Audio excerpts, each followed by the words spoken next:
A very good afternoon to all of you. Continuing to our accountancy series, जो मैं आज आपको बताना चाहता हूँ वो बहुत ही इम्पोर्टेंट कॉन्सेप्ट है अकाउंटेंसी का, जिसे हम एक्रूअल कॉन्सेप्ट कहते हैं। अगर एक्रूअल कॉन्सेप्ट ना हो तो अकाउंट नहीं बन सकते। अकाउंट्स बनाने के लिए एक्रूअल कॉन्सेप्ट को समझना और उसको अप्लाई करना आपको आना चाहिए। एक्रूअल कॉन्सेप्ट है क्या? ऐसा क्या है एक्रूअल कॉन्सेप्ट में कि सब एक्रूअल करते रहते हैं? Accrual is an important part of accountancy. अगर आपको एक्रूअल नहीं पता तो इसका मतलब आप अकाउंटेंसी को पूरी तरह से नहीं समझे। एक्रूअल में होता क्या है? एक्रूअल में, जैसे मैंने पिछली वीडियो में आपको बताया था, कंजर्वेटिज्म वो यूज होता है।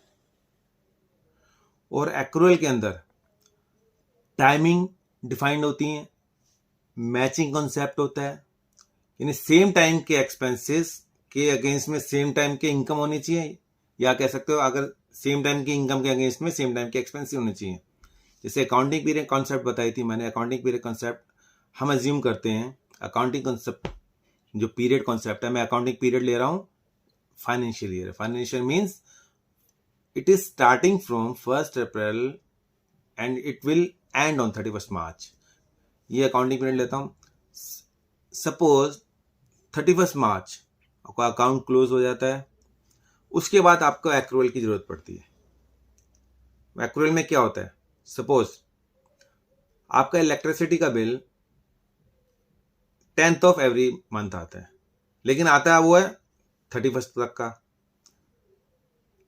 आपने 31 मार्च को अकाउंट क्लोज कर दिया, लेकिन आपकी जो पेमेंट हुई है 10th ऑफ अप्रैल को हुई है। तो इसका मतलब वो एक्सपेंस जो किस टाइम पीरियड में आएगा? पिछले साल के टाइम पीरियड में आएगा, यानी कि जो हमारा करंट अकाउंटिंग ईयर जिसमें हम अकाउंटिंग कर रहे हैं। तो ये एक्रूअल कॉन्सेप्ट का सिद्धांत, जो जिस साल का एक्सपेंसेस है वो उस साल में आना चाहिए, चाहे आपने पे किया हो या ना पे किया हो। Expenses not related with the payment. Expense जो पेमेंट से बिल्कुल रिलेट नहीं करता। अकाउंट जो होते हैं, एक्सपेंस जो होते हैं, वो टाइमिंग पे डिपेंड करते हैं।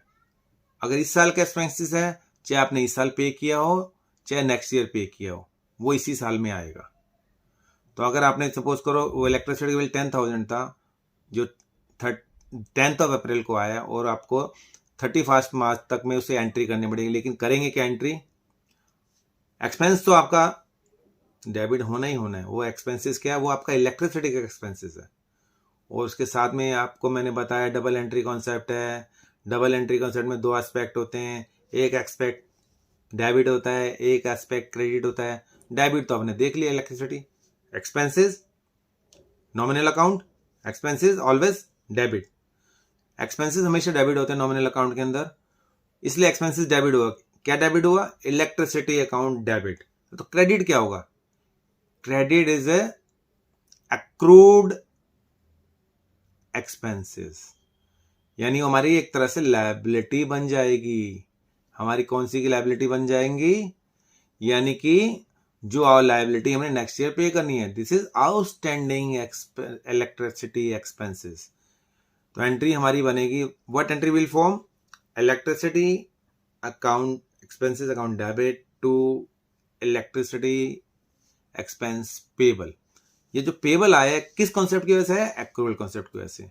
सिमिलरली मैं बात करता हूं एट द ईयर एंड, आपको पता चलता है कि मैंने एक डेटर से 10,000 रुपीज लेने थे और वो इंस्टॉलमेंट हो गया, यानी वो दिवालिया हो गया और कोर्ट ने उस पर लिक्विडेटर बिठा दिया, और लिक्विडेटर ने डिविडेंड डिसाइड किया कि आपको जिसने इससे पैसे लेने थे उसको 50% मिलेंगे।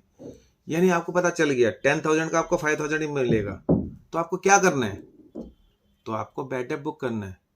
आपकी डेट बैड हो गई, जो आपका डेटर था वो बैड हो गया, वो फुल डेटर नहीं है। तो इसमें हम क्या करेंगे? बैड डेट ईयर एंड में एंट्री कर देंगे इसकी, बैड डेट अकाउंट या डेबिट टू डेटर अकाउंट। तो ये आपका एक्रूअल कॉन्सेप्ट की वजह से होता है। आप सपोज करो आपने इंश्योरेंस पेड किया, लेकिन insurance mid of the year पे किया जो पूरे साल का है। तो 6 मंथ इस साल के लिए, 6 मंथ नेक्स्ट ईयर के लिए। तो ईयर एंड में प्रीपेड एक्सपेंस या इंश्योरेंस की प्रीपेड एक्सपेंसेस की एंट्री होनी अनिवार्य है, जरूरी आपको करनी है। अगर आपने अकाउंटिंग वो एंट्री नहीं की तो आपका अकाउंटेंसी में बैलेंस शीट जो आपका फाइनल अकाउंट बन रहा है वो ठीक नहीं बन रहा है, true and fair view picture नहीं दे रहा है अकाउंट का। तो इसके लिए आपको सपोज हमने 10,000 पे किया तो 5,000 belongs to this year and 5,000 belongs to next year, तो आपको 5,000 रुपीज कहीं एक्सपेंस बुक करना है और 5,000 रुपीज का आपका प्रीपेड एक्सपेंस आएगा। तो डेबिट आपका एक्सपेंस 5,000 से होगा, प्रीपेड एक्सपेंसेस आपका डेबिट होगा क्योंकि वो आपने एडवांस से पे किया है, वो हमारी एसेट है, वो नेक्स्ट ईयर उसका बेनिफिट आएगा, बेनिफिट हम लेंगे नेक्स्ट ईयर में 6 मंथ का उसका, और पेमेंट हमारी बैंक के थ्रू होती है, तो बैंक क्रेडिट होता है, एक्सपेंसेस डेबिट होता है, प्रीपेड एक्सपेंसेस डेबिट होता है और बैंक क्रेडिट होता है। ये एंट्री होती है हमारी। ध्यान रखिए, हमें प्रीपेड का कब पता चलता है, क्योंकि ईयर एंड में पता चलता है कि 6 महीने का बेनिफिट और लेना है हमें, वो 6 महीने का बेनिफिट जो लेना है आपको, उस 6 महीने की एंट्री होगी, वो 6 महीने की एंट्री की होगी, प्रीपेड में होगी, वो बैलेंस शीट की आइटम बन जाएगी जाके, वो बैलेंस शीट के लिए क्या होगा, एसेट बन जाएगी, वो एसेट साइड में उसकी एंट्री होगी। ये एक्रूअल कॉन्सेप्ट की वजह से होता है।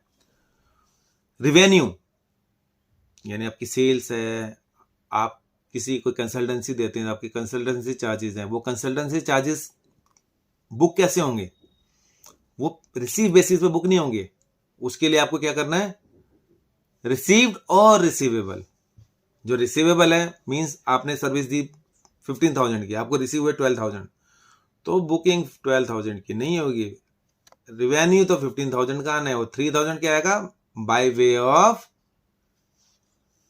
Income receivable that will be received in future years. तो ये हमारा क्या हो जाएगा, एक तरह से रिसीवेबल भी हमारा एक तरह से क्या बन जाएगा, एसेट, वो भी बैलेंस शीट की एसेट साइड में जाएगा। तो ये चीज हमारे एक्रूअल कॉन्सेप्ट में आता है। तो एक्रूअल कॉन्सेप्ट का समझना बहुत जरूरी है, और साथ में मैचिंग कॉन्सेप्ट।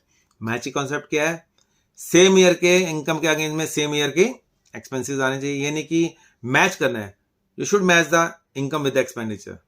ये नहीं कि 2019 के अपने एक्सपेंस ले लिया और 2020 का इनकम लेनी है, this is not the matching concept, matching income and expenditure. हमेशा आपको इनकम एंड एक्सपेंडिचर मैच करना है, जिस पीरियड का इनकम उसी पीरियड के एक्सपेंसेस। एक्रूअल की अंडरस्टैंडिंग होना बहुत जरूरी है। ये अर्न पे होता है, रिसीव पे नहीं होता। इनकम अर्न पे नहीं होती है, रिसीव पे नहीं होती, अर्न पे होती है। एक्सपेंडिचर पेमेंट पे नहीं होता, इंकर्ड पे होता है, यानी पेड एंड पेबल। जो पेड क्या है वो भी, और जो पेबल है वो भी ड्यूरिंग द ईयर है, जो पेबल कब है, ड्यूरिंग द ईयर। ये एंट्री आपको करनी है, एक्रूअल का हमारा सिद्धांत है। एक्रूअल का सिद्धांत बहुत जरूरी है, क्योंकि ईयर एंड में जो एडजस्टमेंट होती है सारी वो एक्रूअल प्रिंसिपल के हिसाब से होते हैं। अगर हम बैलेंस शीट बनाने से पहले प्रॉफिट लॉस अकाउंट जो बनाते हैं, और प्रॉफिट लॉस अकाउंट और बैलेंस शीट हमारा फाइनल अकाउंट होता है, उसके लिए एक्रूअल कॉन्सेप्ट का जानना बहुत जरूरी है। अगर एक्रूअल कॉन्सेप्ट के हिसाब से आप नहीं बुकिंग कर रहे हैं तो इसका मतलब अकाउंट गलत बना रहे हैं, और अगर अकाउंट गलत बना रहे हैं तो आपका account true and fair picture नहीं दे रहा है। Your account should exhibit a true and fair picture of your affairs. Affairs means your business affairs.